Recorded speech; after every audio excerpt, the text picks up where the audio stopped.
Assalamualaikum dan salam sejahtera langsung dari World Trade Center Kuala Lumpur. Anda bersama saya Sanaya dan ini fokus minggu depan. Kita nak melihat kepada perkara-perkara yang berlaku hari ini dan khususnya untuk kita jangkakan sepanjang minggu hadapan.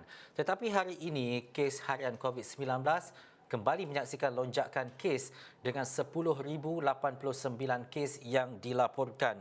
Dan Ketua Pengarah Kesihatan Tan Sri Dr. Nur Hisham Abdullah menerusi perkongsian di Facebook menyatakan sebahagian besar kes masih melibatkan kategori 1 dan 2 iaitu sebanyak 10,012 kes dan angka itu juga bersamaan dengan 99.24%, manakala selebihnya 77 kes atau 0.76% merupakan pesakit kategori 3, 4 dan juga 5. Baik, dalam pada itu banyak perkara sebenarnya yang berlaku sepanjang minggu hadapan. Tetapi kalau kita nak melihat kepada Arnold, jangkitan COVID-19 negara terus kekal pada kadar 1.2 seperti sekarang. Dan kes harian yang diunjurkan mencecah 22,000 menjelang hujung Mac. Dan menurut Ketua Pengarah Kesihatan Tan Sri Dr. Nur Hisham melalui Twitter, unjuran itu berdasarkan model SEIR dalam tempoh bermula 31 Ogos 2021 hingga 30 Mac 2022. Bagaimanapun, katanya dengan liputan vaksin serta dos penggalak yang luas, keparahan kes dapat dikurangkan. Dan tegas Dr. Nur Hisham, masyarakat bertanggungjawab mematuhi SOP serta mendapatkan vaksin dan dos penggalak bagi mengurangkan kadar Arnold kurang daripada 1. Sementara itu, Menteri Kesihatan Khairy Jamaluddin turut memberi amaran bahawa kes harian COVID-19 akan mencecah 15,000 tidak lama lagi berikutan gelombang Omicron. Dan ini membimbangkan apabila masih ada sejuta warga emas yang belum menerima dos penggalak. Dan beliau menyarankan orang ramai, terutama warga emas, supaya segera mendapatkan dos penggalak. Baik, dalam pada itu, kita menyaksikan jumlah kes yang mungkin agak membimbangkan ketika ini. Selepas semalam kita mencatatkan 9,000 kes dan hari ini mencecah 10,000 kes dan lebih. Tetapi ada perkara-perkara yang akan berlaku sepanjang minggu hadapan. Ini fokus kita. Terutamanya apabila kita melihat pada 9 hari bulan, SPR akan mengumumkan ataupun bermesyuarat dan seterusnya akan mengumumkan tarikh penting untuk PRN itu berlangsung. Dan menjadi persoalan kita juga dalam tempoh dan juga keadaan sekarang, bagaimana PDPR dan juga kelangsungan pelajar-pelajar di sekolah dan juga di universiti tempatan khususnya untuk meneruskan sesi pembelajaran mereka, sedangkan kluster-kluster pendidikan dan sekolah terus mencatatkan jumlah yang agak tinggi.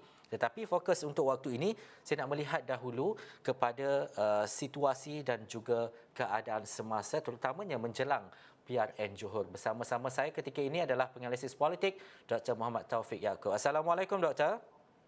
Assalamualaikum.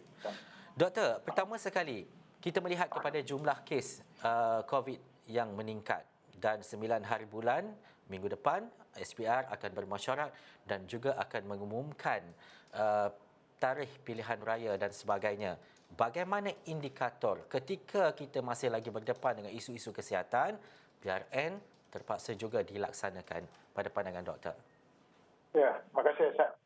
Sebenarnya kita melihat ruang demokrasi itu tidak boleh dihalang meskipun kita sebenarnya berhadapan dengan pelbagai cabaran ataupun pelbagai halangan akibat daripada wabak COVID-19 yang semakin menggila, ya, kesan daripada virus Omicron. Cuma apa yang boleh kita lihat sebenarnya iaitu bagaimana untuk kita mengendalikan pilihan raya ketika kita bergelombang dengan virus Omicron COVID-19 ni. Bagi saya yang paling penting iaitu kita boleh menggunakan pakai SOP yang berada di PRN yang berlaku sebelum ini, tetapi bagaimana untuk kita tambah baik, sedangkan sebenarnya ada ruang-ruang tambah baik dalam sepanjang kempen pilihan raya untuk memastikan setiap parti politik itu sebenarnya mendapat peluang untuk memberikan penerangan, penjelasan, bukan sahaja dalam aspek fizikal, tapi pada waktu yang sama juga bagaimana rakyat juga menghargai pelibatan mereka dalam politik. Sudah pasti kita lihat apa yang berlaku dalam PRN negeri Melaka itu memberi kesan yang baik kepada kesihatan keselamatan rakyat. Cuma dalam konteks hari ini, iaitu bagaimana untuk kita memastikan bahawa ruang yang lebih terbuka kepada pemuli-pemuli di negeri Johor selepas ini, apatah lagi kita telah mendapat booster, ya, dan mereka juga semakin berhati-hati ketika berhadapan dengan masyarakat di luar sana ataupun pengalaman pemuli dengan Melaka. Itu sebenarnya mengajar pemuli di negeri Johor supaya menunjukkan satu contoh dan model yang lebih baik kepada seluruh negara, apatah lagi kita akan berhadapan dengan PIU 15 yang akan datang. Dan seperti yang doktor nyatakan, kita melihat kepada bagaimana kita meraihkan sistem demokrasi dan juga pilihan raya itu yang berlangsung. Adakah doktor menjangkakan mungkin ada sesuatu perkara yang perlu dititik beratkan oleh SPR, terutamanya untuk mengumumkan perkara penting menjelang 9 hari bulan nanti, doktor? Ya, sudah pasti SPR akan terus mengekalkan, ya, tidak ada satu kempen fizikal. Tetapi walau apa pun dilakukan oleh SPR, parti-parti politik ini sangat inovatif, kreatif kerana mereka menukar corak kempen daripada berceramah secara besar-besaran dan turun ke padang menerusi kaedah lawatan ke kedai-kedai makan untuk mengelak mereka disalah tafsir sebagai berkempen. Dan sudah pastinya SPR akan lebih mengetatkan lagi meskipun kita sebenarnya mendesak dan menggesa supaya SPR membuka lebih ruang kepada aktiviti kempen dan pilihan raya ataupun KKM juga saya lihat akan terus memberi satu boleh saya katakan satu ruang yang tidak terbuka kepada pilihan raya negeri Johor. Sudah pasti mereka memikirkan tentang soal keselamatan kesihatan rakyat berbanding dengan memberi ruang sebesar-besarnya kepada penyebaran wabak COVID-19 yang berstatus Omicron ini.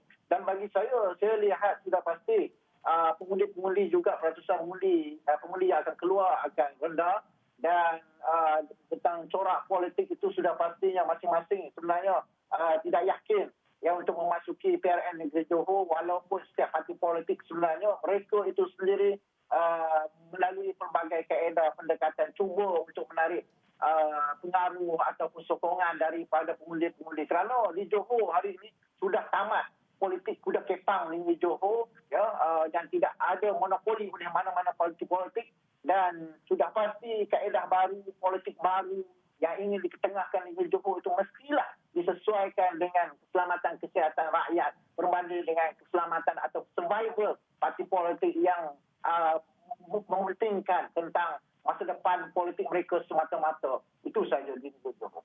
Doktor, kita lihat pula kepada percaturan. Semalam dan juga beberapa hari lepas, jentera parti telah pun dilancarkan. Dan sebelum ini, banyak juga perang di media sosial yang dapat kita saksikan antara pemimpin-pemimpin politik khususnya. Dan kita bercakap berkaitan dengan UMNO, bagaimana keadaan dan juga bagaimana nasib muafakat nasional di Johor contohnya. Tetapi adakah doktor melihat kepada sesuatu perkara ataupun corak yang sedikit ataupun banyak kelainannya dalam PRN Johor kali ini? Kelainan itu pasti kerana 749,000 pengundi automatik dan beliau akan muncul dalam PRN negeri Johor. Ini akan memberi kesan kepada bagaimana munculnya sebuah politik baru di negeri Johor dalam PRN negeri Johor yang akan datang.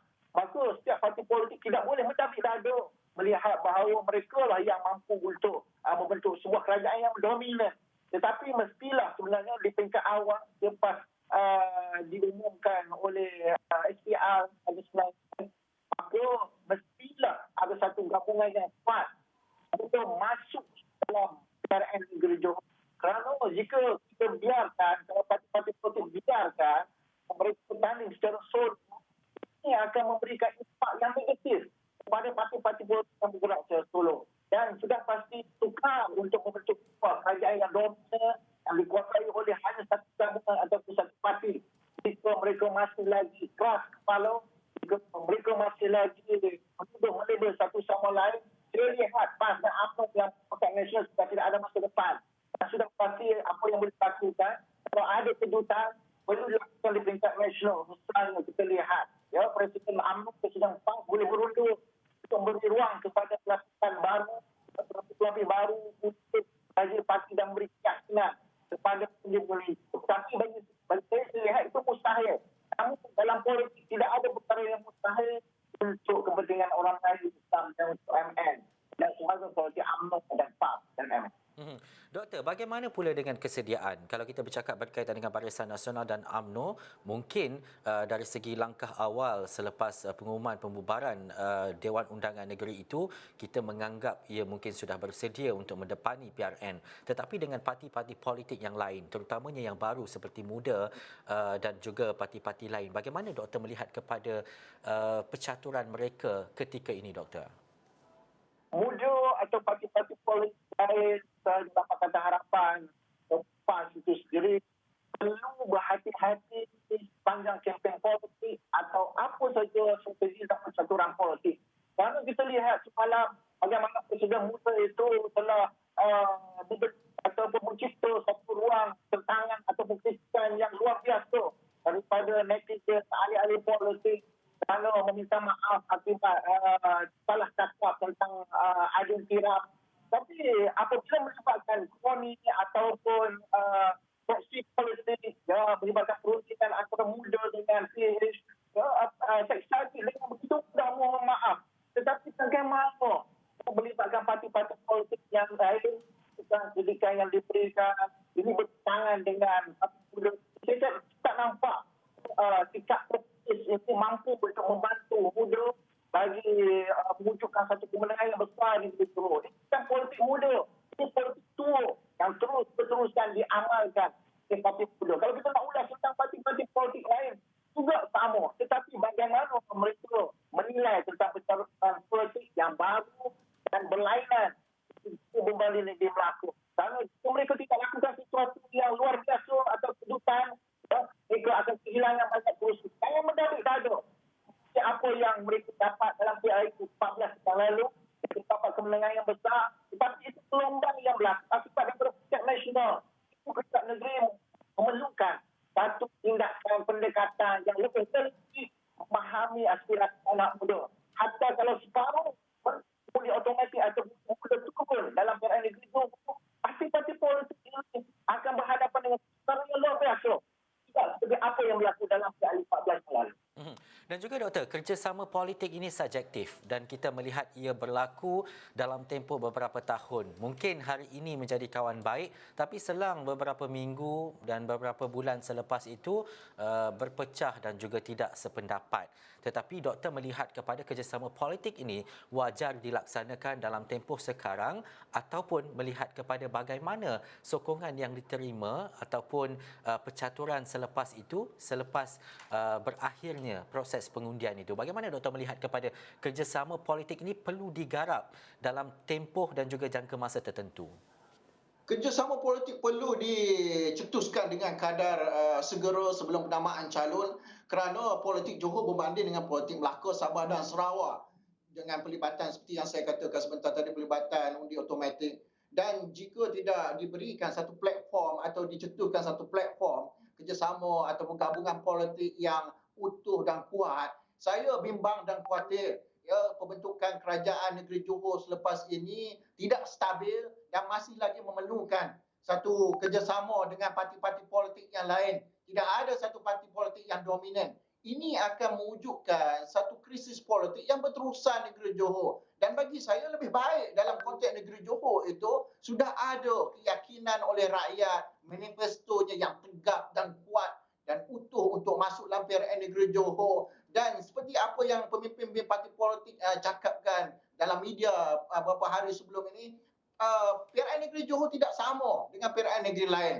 Dan sudah pasti pengundi-pengundi sudah ada satu penilaian awal kepada gabungan-gabungan parti politik, dan parti-parti politik perlu menangani dua perkara dalam PRN negeri Johor, iaitu bagaimana untuk menangani persepsi warganet yang mampu untuk mempengaruhi pemikiran pengundi-pengundi. Dan yang kedua, bagaimana parti-parti politik ataupun gabungan perlu memastikan bahawa pengundi-pengundi ini mampu untuk mereka pengaruh dalam PRN negeri Johor ketika hari membuang undi. Jika dua perkara ini mampu untuk ditangani, mampu untuk dikawal oleh parti-parti ataupun gabungan politik, saya yakin parti-parti politik tidak ada masalah untuk membentuk sebuah kerajaan yang stabil berdasarkan kepada gabungan kerjasama politik yang telah dibentuk awal sebelum penamaan calon. Jika tidak, Mereka masuk dalam PRN Negeri Johor hanya berusaha sia-sia dan tidak mampu untuk mewujudkan sebuah kerajaan yang stabil selepas PRN Negeri Johor. Bagaimana untuk kita melihat kepada parti politik dan juga calon-calon nanti seperti yang doktor nyatakan tadi dapat mempengaruhi warganet dalam memilih kepimpinan dan juga siapa yang akan memerintah ataupun yang akan menjadi pimpinan di Johor khususnya. Terima kasih kepada penganalisis politik Dr. Muhammad Taufik Yaakob atas analisis dan juga diskusi berkaitan dengan situasi dan juga keadaan semasa terutamanya berkaitan dengan COVID-19. Selepas itu kita melihat kepada PRN Johor yang mana 9 hari bulan nanti Suruhanjaya Pilihan Raya Malaysia akan bermesyuarat dan selepas itu mungkin kita akan mengetahui tarikh-tarikh penting menjelang PRN Johor. Baik, kita nak berhenti rehat seketika sebab diskusi ini saya akan bawakan selepas ini untuk melihat kepada bagaimana kelangsungan untuk PDPR dan juga nasib pelajar-pelajar dan juga murid-murid di Malaysia khususnya. Kita berhenti rehat seketika, kembali selepas ini.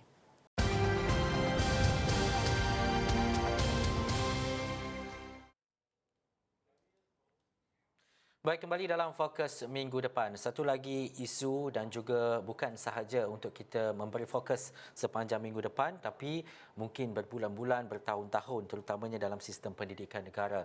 Apabila hari ini kita mencatatkan kes lebih daripada 10,000 kes positif COVID-19 dan ia melonjak lagi kes berkenaan dan bagaimana sebenarnya nasib pelajar dan juga apa yang perlu dilakukan terutamanya bila kita bercakap berkaitan dengan PDPR dan sebagainya. Kelangsungan pendidikan, kelangsungan pelajar-pelajar ini khususnya saya nak bersama dengan Dr. Anwar Ahmad, Pensyarah Pusat Kajian Pendidikan dan Kesejahteraan Awam UPM. Assalamualaikum Doktor.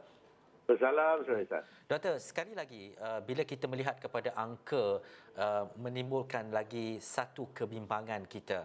Bukan sahaja berkaitan dengan kesihatan tetapi dalam sistem pendidikan yang telah kita lewati 2 tahun yang lalu. Tetapi hari ini dan juga mungkin akan datang akan berlaku lagi isu-isu yang sama. Bagaimana doktor melihat kepada perkara sistem kesihatan ini memberi impak yang sangat besar dalam sistem pendidikan kita hari ini, doktor? Baik, terima kasih San. Yang pertama sekali memang saya setuju bahawa pandemik COVID ini memberi satu kesan yang sangat mendalam kepada sistem pendidikan negara kita. Dan kita sudah lihat kesannya walaupun 2 tahun kita berhadapan dengan pandemik ini, kesannya sangat besar. Ramai anak-anak kita yang keciciran, ramai yang telah menamatkan sesi persekolahan mereka walaupun belum sampai ke tahap yang sepatutnya. Ramai yang hilang motivasi, murung. Dan mereka ini berada dalam keadaan yang tidak tentu arah sebenarnya. Pembelajaran mereka sangat terganggu. Ini semua sedang berlaku dan apabila kita lihat hari ini angka kes meningkat ke 10,000, kebimbangan itu semakin memuncak sebenarnya di kalangan ahli-ahli pendidikan dan juga guru-guru dan juga ibu bapa. Dan kita tentu tidak mahu sebenarnya untuk melakukan PDPR untuk kali yang ketiga. Jika benar sekolah akan ditutup semula nanti, maka kita akan berhadapan dengan PDPR yang ketiga. Dan kita sudah tahu bahawa PDPR seperti yang telah dimaklumkan oleh pihak KPM pada bulan September yang lalu, tidak begitu berjaya, sederhana saja dan pencapaian dan juga pelaksanaannya itu tidak begitu memberangsangkan. Dan kita bimbang jika keadaan ini tidak begitu memuaskan, tidak begitu baik, anak-anak kita sekali lagi akan kehilangan waktu pembelajaran dan kita bimbang mereka akan berlaku keciciran yang lebih besar untuk masa yang akan datang kepada anak-anak kita. Doktor, adakah sistem penggiliran yang telah pun dilakukan ataupun dilaksanakan sebelum ini dilihat antara perkara yang wajar untuk diteruskan? Sebab mungkin ada dalam kalangan pelajar kata kenapa tidak buat sistem penggiliran seperti sebelum ini dan sebagainya. Mungkin ada kaedah-kaedah dan juga mekanisme baharu yang perlu ditonjolkan ataupun perlu dilaksanakan ketika ini, doktor. Baik, sistem penggiliran ini telah diamalkan oleh beberapa buah negara dan terbukti boleh mengekang penularan dan juga dia dapat membantu anak-anak kita meneruskan pembelajaran pada masa yang sama. Tetapi sistem penggiliran atau apa juga kaedah yang diamalkan dalam sistem pendidikan, jika berlaku ketidakpatuhan SOP, maka penularan di sekolah akan berlaku yang kita sebut sebagai kluster pendidikan itu. Dan berdasarkan kepada penyataan yang dikeluarkan oleh Yang Berhormat Menteri Kanan Pendidikan baru-baru ini melalui video beliau, jelas kita menunjukkan bahawa berlaku banyak keadaan di mana ketidakpatuhan SOP di kawasan sekolah yang telah menyebabkan berlakunya penularan di dalam kluster pendidikan. Dan kita lihat data menunjukkan bahawa kebanyakan kes baru itu ataupun kluster pendidikan itu berlaku di sekolah asrama harian. Dan ini menunjukkan bahawa ada sekolah-sekolah yang berisiko tinggi dan SOP ini sepatutnya diperketatkan. Dan kita tahu bahawa guru-guru, pihak pentadbir sekolah telah melakukan sedaya upaya untuk memastikan SOP ini dipatuhi. Malangnya kita dapati kes-kes yang melibatkan kluster pendidikan ini meningkat. Dan kita anggap bahawa SOP yang dilakukan itu walaupun baik dan walaupun telah diperincikan, tetapi jika pematuhan tidak dilakukan dengan sebaiknya, maka kes-kes penularan akan tetap berlaku. Jadi saya fikir perkara pertama yang harus kita lakukan untuk melakukan penambahbaikan adalah memastikan bahawa SOP ini dipatuhi sepenuhnya oleh warga sekolah dan juga ibu bapa, khususnya juga kalangan pelajar-pelajar. Kita boleh mengadakan banyak model lain, model penggiliran, model PDPR, hybrid, pembelajaran secara hybrid. Tetapi semua ini masih juga berpunca ataupun berasaskan kepada pematuhan SOP. Dan jika SOP ini dapat dikawal, dapat dipatuhi, saya percaya bahawa kes-kes penularan sekolah dapat dikurangkan ataupun dapat disifarkan. Jadi buat masa ini kita dapati bahawa penularan kes kluster pendidikan ini banyak dipengaruhi oleh ketidakpatuhan SOP yang berlaku di sekolah-sekolah, khususnya di sekolah berasrama harian dan juga di sekolah asrama. Dan ini membimbangkan kita dan tentulah ibu bapa lah khususnya yang rasa sangat bimbang. Kerana apabila anak-anak mereka berada di asrama, tanggungjawab keselamatan dan juga memastikan keadaan anak mereka itu tertanggung kepada pihak sekolah.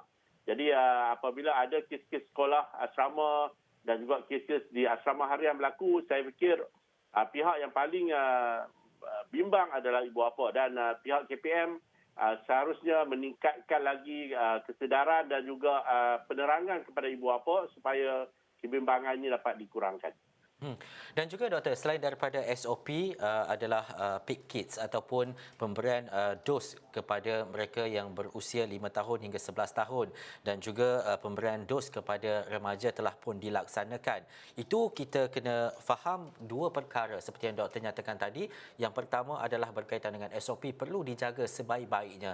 Yang kedua adalah pengambilan vaksin dan sebagainya. Tetapi doktor, apa yang akan berlaku sekiranya kita masih lagi mempunyai ataupun kita masih lagi berdepan dengan kesan tidak boleh pergi ke sekolah, sekolah terpaksa ditutup, apa yang akan jadi kepada pelajar-pelajar kita selepas ini jika kita tidak mampu untuk pergi ke sekolah ataupun sekolah tidak dapat dibuka disebabkan oleh penularan COVID-19? Ya. Satu perkara yang mungkin boleh kita sandarkan adalah daripada 10,000 kes itu, 99% adalah kes kategori 1 dan 2. Dan kurang daripada 1% kategori yang lain. Dan ini menunjukkan bahawa pengambilan vaksin itu memberi kesan yang baik kepada perlindungan kepada kita dari segi penularan COVID ini. Jadi pada saya, dalam keadaan hari ini adalah perlu semua ibu bapa memastikan anak-anak mereka mendapat lengkap vaksinasi. Itu yang pertama yang harus dilakukan oleh ibu bapa. Yang keduanya adalah untuk mendidik anak-anak mereka dan juga diri mereka sendiri tentang pematuhan SOP.